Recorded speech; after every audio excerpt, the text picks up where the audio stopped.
जहाँ तक इस सवाल का ताल्लुक़ है, इसमें आप जो है अच्छा जो है जवाब खुद कह सकता है कि जिसके बारे में आप बात कर रहे हैं। जहाँ तक मेरी असेसमेंट का ताल्लुक़ है, मैं ये समझता हूँ कि यहाँ पिछले साल 5 अगस्त को जमहूरियत का जनाजा निकला था। यहाँ पॉलिटिकल स्पेस बिल्कुल इन्होंने ख़त्म करी है। यहाँ देखिए आप 3 एक्स चीफ मिनिस्टर्स पीएसए के तहत बंद थे, अभी भी एक chief minister madam Mehbooba Mufti PSA के तहत बंद है। यहाँ एक्स मिनिस्टर्स, एक्स एमएलए सारे बंद थे, अभी भी बाकी लोग जो है हाउस अरेस्ट है, घरों में मैसूर है। यहाँ की पूरी जम्मू कश्मीर की जो है ख़ासकर बिलखुसूस कश्मीर के लोग सारे घरों में मैसूर है। कौन सा पॉलिटिकल प्रोसेस, कौन सी जमहूरियत?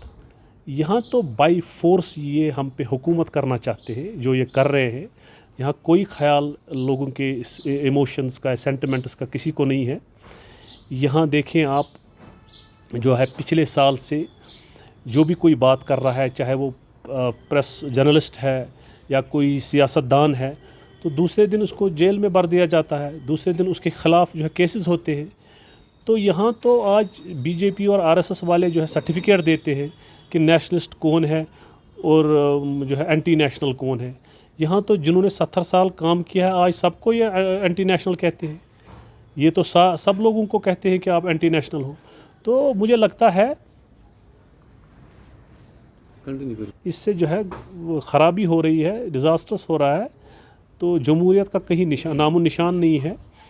यहाँ पर अगर इनको वाकई पॉलिटिकल प्रोसेस जो है स्टार्ट करना है तो उसमें ज़रूरत है कि जो ट्रस्ट डेफिसिट है उसको जो है दूर करना है। ट्रस्ट डेफिसिट में जो हम बात करते हैं, इनको जो हमारा स्पेशल स्टेटस है वो जो रेस्टोर करना होगा।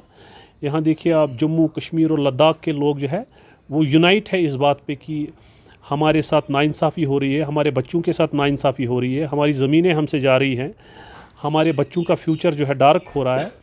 तो ज़रूरत इस बात की है कि इनको हमारा स्पेशल स्टेटस जो है रेस्टोर करना होगा और यहाँ पॉलिटिकल प्रोसेस के लिए इनको हर एक स्टेक होल्डर को ऑन बोर्ड लेना होगा। जितने भी लोग बंद हैं उन्हें छोड़कर एक माहौल तैयार करना होगा, तो उसके बाद हर एक इंसान से बात करके सारे मसले हल हो सकते हैं। तो आप समझते हैं, do you think that Shah Faisal's decision is right? देखिए ये वो कह सकता है ये सही है या गलत है, इस पे बात करना कबल वक्त है। मगर मैं ये समझता हूँ, मेरी ये असेसमेंट है कि यहाँ जो है डिज़ास्टर्स है, यहाँ कोई पॉलिटिकल स्पेस नहीं है। यहाँ जिन्होंने 70 साल पॉलिटिकल इंस्टीट्यूशंस को चलाया, उनको देखो उनका हाल क्या है, उनको कैसे जेलों के जो है जेलों में बंद कर दिया गया है, उनके साथ कितनी ज़्यादतियाँ हो रही है, उनको जो है फेक केसेस में फंसाया जा रहा है। तो कौन सी जमहूरियत और कौन सी पॉलिटिकल स्पेस? ये दिस इज़ अनफॉर्चुनेट। मैं समझता हूँ कि जो है जिस तरह हमें मैसूर किया गया है अपने घरों में, जिसकी जितनी भी मजम्मत की जाए वो कम है। ये मैंने पहले भी बार बार ये कहा है कि आर्टिकल 370 में कश्मीर के लोगों की जान है। आपने 370 को वापस ले लिया, इसका मतलब आपने कश्मीर के लोगों की जान ले ली। तो कश्मीर के लोग इसके साथ बहुत सेंटिमेंटल तौर पर जुड़े हुए हैं, और अगर ये लोग कुछ भी करना चाहते थे, कम से कम कश्मीर के लोगों को साथ किसी भी सेक्शन को लेके बात करते, उसके बाद कोई फ़ैसला लेते। जबकि ये दुनिया को मालूम है कि आर्टिकल 370 में कुछ रखा ही नहीं था। एक फेक, जिसको बोलते हैं, इसमें एक खाली नारा आर्टिकल 370 का, जिसको यहाँ के पॉलिटिशियंस जो हैं, हमारी रीजनल पार्टीज़, वो इसको इस्तेमाल कर रही थी। लेकिन अगर बीजेपी ने इसको उठाया तो बीजेपी अगर यहाँ के लोकल लीडरशिप को कॉन्फिडेंस में लेती जी इसमें कुछ नहीं है तो हम उठाना चाहते हैं, हो सकता है लोग यहाँ सोचते कि भाई इसमें है क्या तो उठाइए या नहीं उठाइए। लेकिन बगैर कश्मीर के लोगों के पूछे हुए और दिल्ली से फैसला होता है, वो कश्मीर के लोगों को बिल्कुल मंजूर नहीं, जिसके खिलाफ आज भी लोग नाराज़ हैं। अभी जो शाह फैसल हैं, ये एक आइकॉन थे यहाँ कश्मीर यूथ के लिए, क्योंकि इसने पूरे हिंदुस्तान में टॉप किया। मैं भी बार बार ये कहता आया हूँ कि कश्मीर के नौजवानों के साथ पूरा हिंदुस्तान के नौजवान, पूरे दुनिया के लोग इसके साथ compete नहीं कर सकते। यहाँ का आदमी, यहाँ का नौजवान बहुत ज़हीन है, बहुत सोचता है, पर एक दलदल में फंस गया है, एक पॉलिटिकल एक कॉन्स्पिरेसीज में फंस गया है, जिस कॉन्स्पिरेसीज को हमें दूर करना होगा। और शाह फैसल जब यहाँ आए, जब उन्होंने पॉलिटिक्स ज्वाइन की, मैंने भी उन्हें यही कहा था।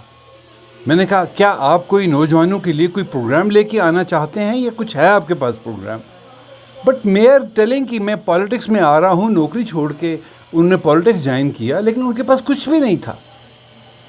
उनके पास अगर IAS उन्होंने क्वालिफाई किया, he had some administrative capabilities, he should have worked as a good administrator, वहाँ काम करते। अगर पॉलिटिक्स में आते तो कम से कम कोई प्रोग्राम रखते। उन्होंने अपने सारे इस पिछले 1-2 साल से, जब से वो पॉलिटिक्स ज्वाइन किया, कोई प्रोग्राम पब्लिक के सामने नहीं रखा। दैट मीन उनको लगा कि वो यहाँ कश्मीर की इस सियासत में फ़िट नहीं है। फ़िट होने के लिए आपको प्रोग्राम देना चाहिए था। तो अब वो मजबूर होकर, जब देखा उनको कि कहीं से सपोर्ट नहीं मिला, लोग उनके साथ नहीं चले, तो मजबूर होकर छोड़ के चले गए। तो इसलिए शाह फैसल ने कोई ये सही फैसला नहीं किया था अपनी लाइफ में कि उन्होंने एडमिनिस्ट्रेटिव सर्विस को छोड़ के सियासत ज्वाइन की थी। अगर ज्वाइन करते भी, लेकिन प्रोग्राम देते। रिजग्नेशन करना ये अपने आप में एक बहुत बड़ी अचीवमेंट है, क्योंकि जब उन्होंने पॉलिटिक्स ज्वाइन की थी तब भी ये बहुत एक हिस्टोरिक फैसला था। क्योंकि शाह फैसल जैसा IAS qualified IAS youth politics join करना ये भी अपने आप में एक बहुत बड़ी मुस्बत तब्दीली थी। और आज शाह फैसल साहब का वापस IAS काडर ज्वाइन करना अपने आप में बहुत बड़ी बात है, क्योंकि शाह फैसल साहब एक ऐसी मकनातीसी शख्सियत थे जिनको जम्मू कश्मीर के लोग फॉलो करते हैं, जो खासकर यूथ्स की बात की। देखिए, शाह फैसल साहब ने जब से IAS एग्ज़ाम क्वालिफाई किया है, तब से जम्मू कश्मीर में यूथों में ट्रेंड सा पैदा हो गया कि वो इनके नक्श कदम पर चल के IAS एग्ज़ाम पास कर रहे हैं। और इस साल भी 13 से 13 लोग जिन्होंने IAS एग्ज़ाम पास किया। अब शाह फैसल का वापस IAS काडर में जाना बहुत ही खुशायद बात है। हम मुबारकबाद उनको देते हैं और उम्मीद करते हैं कि वो बात जो जल्द कर सके, क्योंकि शाह फैसल साहब के दिल में हमेशा खिदमत का जज्बा रहा। और आज जो हम ये बात मान के चलते हैं कि शाह फैसल साहब इस बात को अच्छी तरह समझ रहे हैं कि मैं अगर अपने देश और अपनी रियासत की अगर खिदमत कर सकूँ तो वो मैं एक IAS अफसर ही ज़्यादा कर सकता हूँ। गरीबों की मदद करना उनका हमेशा टॉप प्रायोरिटी में रहा है। और आज शाह फैसल साहब का वापस जाना इस बात को दर्शाता है कि आज भी उनके दिल में गरीबों के लिए वही दर्द है जो पहले था, और वो यहाँ के लोगों की, यहाँ के जम्मू कश्मीर के लोगों की, देश के लोगों की खिदमत करना चाहता है। मुबारकबाद देते हैं उनके इस फैसले को।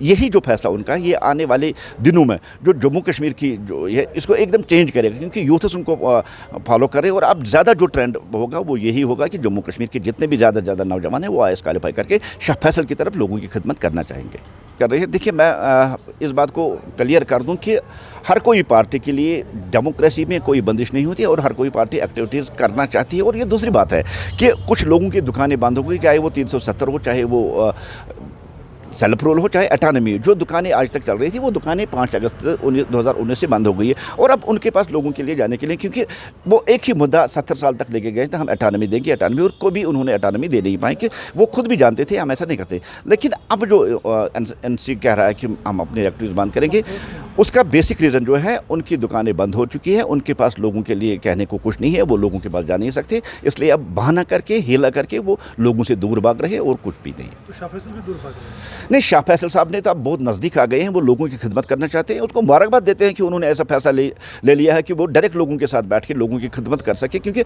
अब उनमें वो पावर है, वो ताकत है कि वो लोगों की खिदमत कर सके।